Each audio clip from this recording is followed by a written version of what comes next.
কিন্তু তবুও আমি নিজের ঈমান, নিজের আমল, নিজের আখিরাত ছাড়া যাবে না।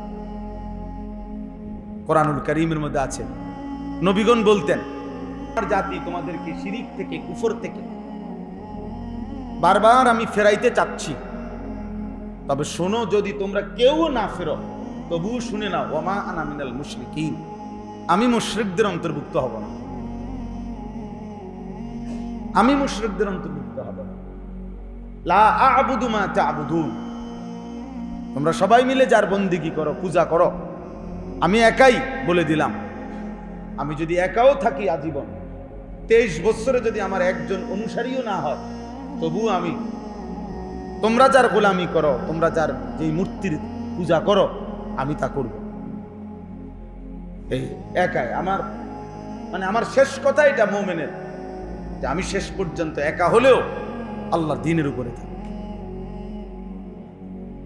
এখান থেকে মুক্তি নেই, এখান থেকে নিস্তার নেই। আমরা এই কথাটা খুব কম বুঝি। সমাজের সাথে, পরিবেশ পরিস্থিতির সাথে, স্রোতের সাথে গা ভাসায় দেয়, গা ভাসায় দেয়। ইমরান ভাই, এই বাচ্চা এগুলো কমানো যায় না, এদেরকে কেন আনা হয়েছে? মানে কোনো জিলাপি টিলাপি দিবনি না, তাহলে কেন আনা হলো? কাবজাব করতে আছে শুধু এগুলা, একসাথে বসতে দিয়েন না কমপক্ষে। তাইলে দেখেন, আমার কথা শুনে, তাইলে বাপ আমি এই জন্য বলছি, প্রথম কথা হলো প্রত্যেকেই আলাদা আলাদা নিজের জন্য শুনে। আমার জন্য শুনতেছি, আমার জন্য, ডানে বামে আর কেউ আমার সাথে নাই, ঠিক আছে? নাই, আমি একাই আল্লাহর জন্য, দ্বীনের জন্য লড়বো, থাকবো, পালন করব। এটা মুমিনের সিফাত হতে হবে, নাহলে আখিরাতের মুক্তি মিলবে না, আখিরাতের মুক্তি মিলবে না। হযরত হুযায়ফা রাদিয়াল্লাহু তাআলা আনহুর মতো সাহাবী, নবীজির একজন বিখ্যাত সাহাবী হুযায়ফা ওনার নাম। উনি, মানে এটা নিচু আমার থেকে, কোরআন শরীফে এই জন্য রাখা যাচ্ছে না, রাখা যাইতো না, মানে এই রেহালটা নিচা। তো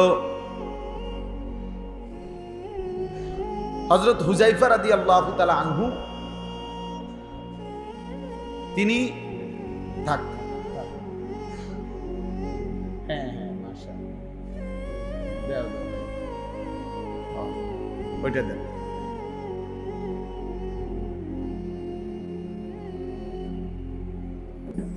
এবার ঠিক আছে, জাযাকাল্লাহ। তো হযরত হুযায়ফা রাদিয়াল্লাহু তাআলা আনহু এই নবীজি সাল্লাল্লাহু আলাইহি সাল্লামের একজন বিখ্যাত সাহাবী। তো তিনি একদিন নবীজিকে একটা লম্বা হাদিসের একটা অংশ বলতেছি আর কি, লাস্টে তিনি নবীজিকে একদিন এই কথার প্রসঙ্গে অনেকগুলো প্রশ্ন করছে, ফিতনা মুসিবতের সময় কেমনে চলবে এগুলোর উপরে বিস্তারিত জানতে চাইছে। তো বলতে বলতে এক পর্যায়ে নবীজিকে একটা শেষ কথা বলছে যে, ইয়া রাসূলুল্লাহ, যদি চারিদিকে ফিতনা ঈমানের উপরে, ইসলামের উপরে এত বেশি মাত্রায় ছড়িয়ে পড়ে যে আমি চলার পথে, আল্লাহর পথে চলতে গিয়ে আমার সাথে আর কাউকে পেলাম না, তখন আমি একা কি করব? আমার করণীয় কি? তখন হাদিসে আছে, নবী সাল্লাল্লাহু আলাইহি ওয়াসাল্লাম বলছেন, ফাতাজিলিল ফিরাকা কুল্লাহা, সব দল, সব মত ছেড়ে দাও, সবগুলো তুমি বাদ দাও। আর তুমি কি করবা? ওয়ালাউ আনতা আদদা বিআসলি শাজারাতিন, প্রয়োজনে তুমি একাই গাছের শিকড় গোড়ালি, এই মাড়ির ভেতরের দাঁত দিয়া কামড়াইয়া ধরে, আটকাইয়া ধরে হলেও আল্লাহর দ্বীনের উপরে একাই টিকে থাকে। এটা জরুরি বিষয়। এই সমাজে আজকে আমাদের অনেক কষ্ট হইতেছে, এক একটা মাদ্রাসার ছাত্ররে ধরে রাখতে জান প্রাণ কষ্ট হইতেছে। একটা ছেলে এক সপ্তাহের জন্য বাড়িতে গেলে দেখে তার স্বাস্থ্য ভাই, জ্যাঠতো ভাই, মামতো ভাই, ফুফাতো ভাই সবার হাতে হাতে বড় মোবাইল। তার মা, তার বাপ, তার বোন, তার দুলাভাই, তার চাচা, মামা, ফুফা, খালু, তার দাদা, নানা, এগুলো পর্যন্ত টেলিভিশন দেখে চা দোকানে।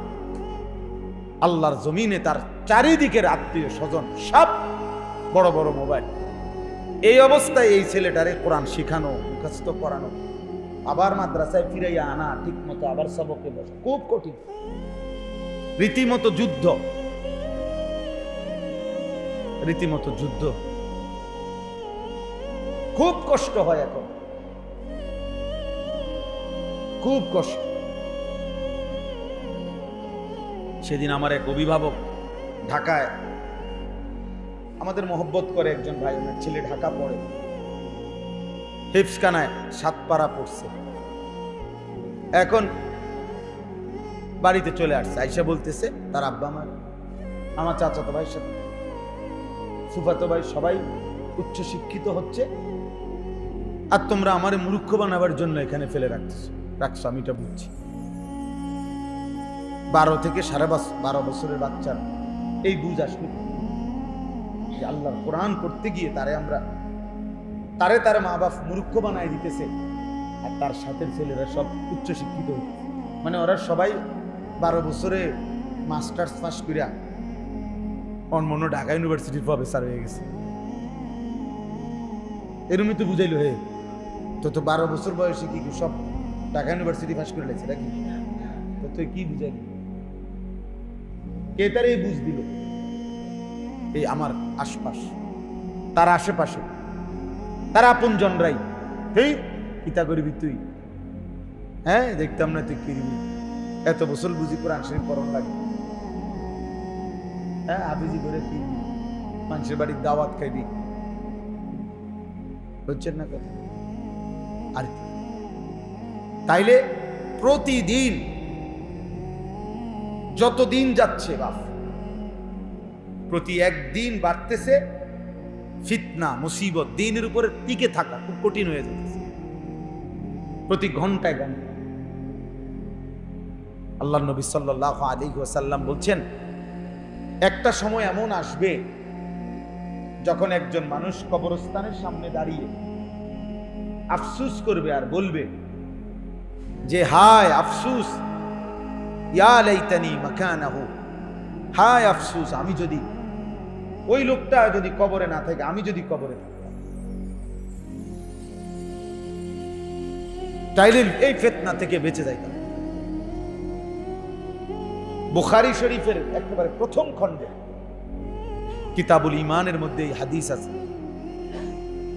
আমরা নিজে পড়ছি, পড়াইছি।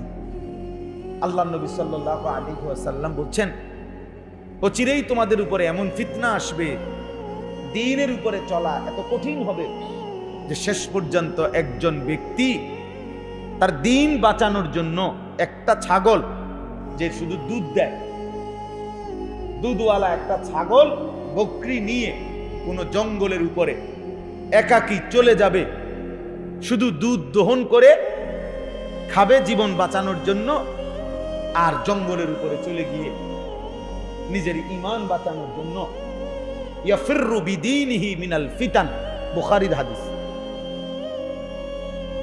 চলে যাবে। লোকালয়ে টিকে থাকা এত কঠিন হয়ে যাবে ঈমানের, বুঝছে?